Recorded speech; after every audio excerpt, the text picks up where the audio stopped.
Good time of the day to everybody, to the olds and to the youngs. Drax is back in the studio and welcome back to another video. Today, we'll be talking about an interesting character who is rightfully called one of the most unique, if not the most unique character in all Genshin Impact. Zhongli is a character who can be used in a various amount of ways, and in all of these methods of usage, he will benefit your squad with different abilities and different bonuses. As today, in this guide, we will be looking at how you can reveal the potential of true Geo Archon. So, without further ado, let's not pull a cat by its nuts, and let's begin. But before we go any further, I'm also inviting you to visit or follow or both my HoYoLab page. Here you can find different kinds of information, and apart from that, I will also be uploading picture guides here on different characters. Here, I also will be sharing information about new videos uploaded about Genshin Impact, so don't forget to follow me. You will be able to find me through the official HoYoLab application, or you can just click the link in the description below.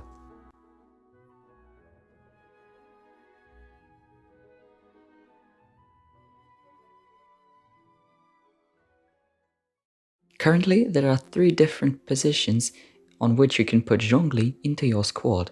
We shall call them variations. First on the list is FizzDMG Zhongli. Here you have to deal as much damage as possible by using physical damage. In other words, you have to use as many normal attacks as possible to deal as much damage as you can. Second variation is Supper Zhongli. In this variation, Zhongli mostly stays in the pocket. Even if he comes out in the heat of the battle, he only uses his E button to give out shields to the team and press Alt if available. Of course, the support variation of Zhongli does not deal that much damage with the ultimate whatsoever.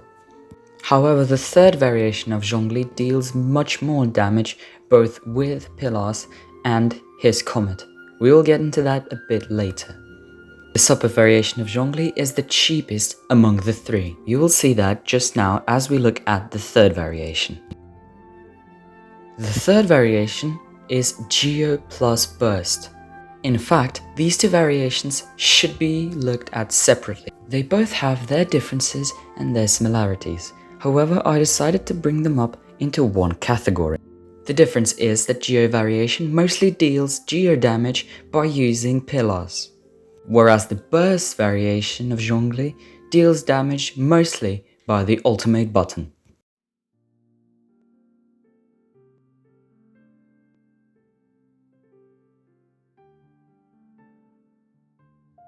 Firstly, let's have a look at weapons that are available for Support Zhongli variation. The number 1 weapon for Support Zhongli is Black Tassel. Yes, that's right.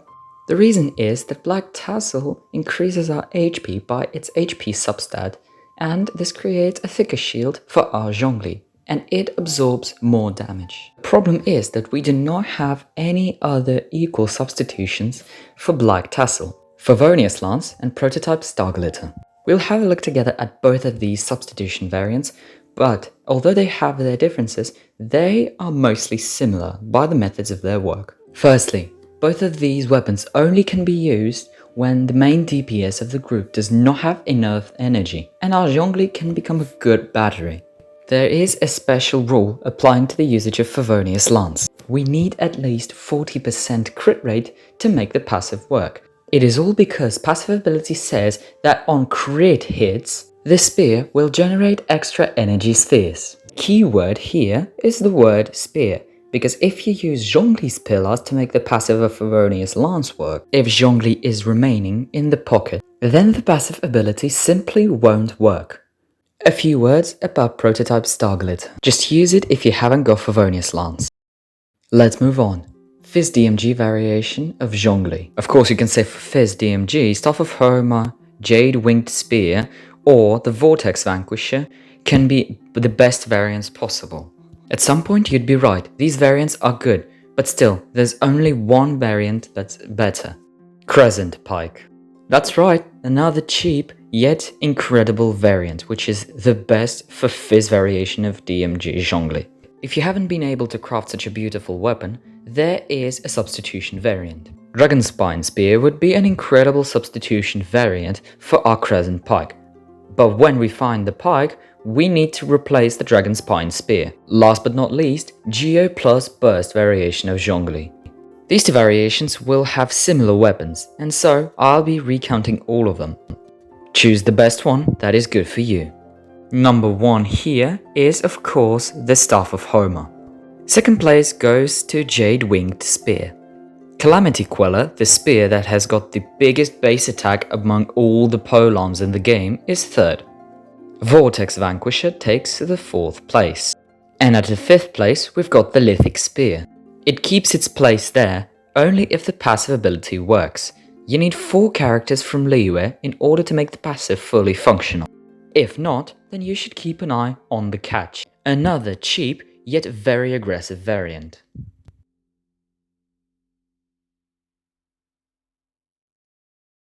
Now that we are done with weapons, let's take a look at artifact substats that are required. I have prepared a special table here that shows what is needed for each of them.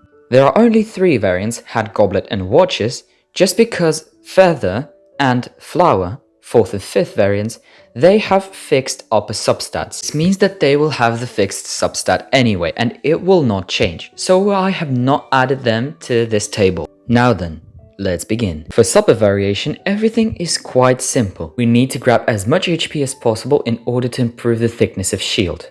Fizz DMG and Bursting Geo have quite similar beginnings and endings. Hat is required for crit rate or crit damage. You should look at the substats that you have got to understand what is required for you more. Goblet has different substats, as Fizz DMG aims at the physical damage bonus, whereas the Burst plus Geo variation needs Geo DMG bonus in the Goblet. And Watches are the same. Both variations require Watches for 80. Now that we are done with the substats, let's look at the artifact sets that are available for each of the variations. The Supper variation would be very glad to see the full set of Tenancy of Millilith on Zhongli. It gives us quite a good increasage of the HP, and this means that we will get our shield's thickness onto the new level. Fizz variation of Zhongli requires full set of Pale Flame. Of course, you can try to use 2 sets of Pale Flame and 2 sets of Bloodstained Chivalry, however it will not be as effective as the first variant.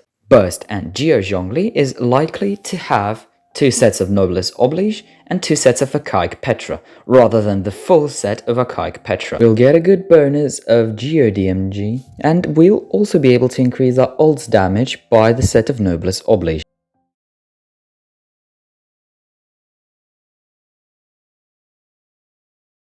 Let's have a look as well at talent upgrade order. I have prepared another table so that you could see what is required for each variation. But the difference is that Supper and Geo variations, they have same upgrade order for their talents. The reason why is because we needn't upgrade normal attacks for these 2 variations. It is likely as well to upgrade the ultimate, but the most prior button is the E button. As for the Supper, we receive shield, whereas Geo deals damage with pillars. Whereas Fizz DMG requires normal attacks to be upgraded first, as they are the source of physical damage. We will rarely use the E button, if never. But the ultimate can also be upgraded, as it can also deal some additional damage. Burst variation's source of damage is the ultimate, so we'll upgrade it first. After that goes the E button. Remember, one of Zhongli's passive says that when he's under the shield, he deals more damage with the comet. This means that the E button is bound to be upgraded the second, whereas normal attacks can be forgotten, if not, upgraded in the 3rd place. Now then, let's get to the sweetest part of them all, the squads. Let's talk about the Supper variation first. As for this variation of Zhongli, it is very easy to find a place for him in almost any squad, if not every squad in the game. This variation of Zhongli requires to sit in a group 1 Cryo and 1 Electro character. The reason why is because we need Superconduct. That will lower enemies' resistance to physical attacks. The Geo and Burst variations of Zhongli are likely to see in the Monumental group. This is a group where you have 3 or more Geo characters. Thank you very much for watching this video. I hope you enjoyed. If you liked the video, then don't forget to thumbs up and subscribe to the channel. I really need your support these days, as I need to understand whether I need to continue the work on my channel or shall I abandon it. Once again, I spent a lot of time and efforts on the content creating, and sometimes for me it's difficult. So if you would leave a like, I'd really appreciate it. Thank you very much once again. Drax was in the studio and I wish you a good day.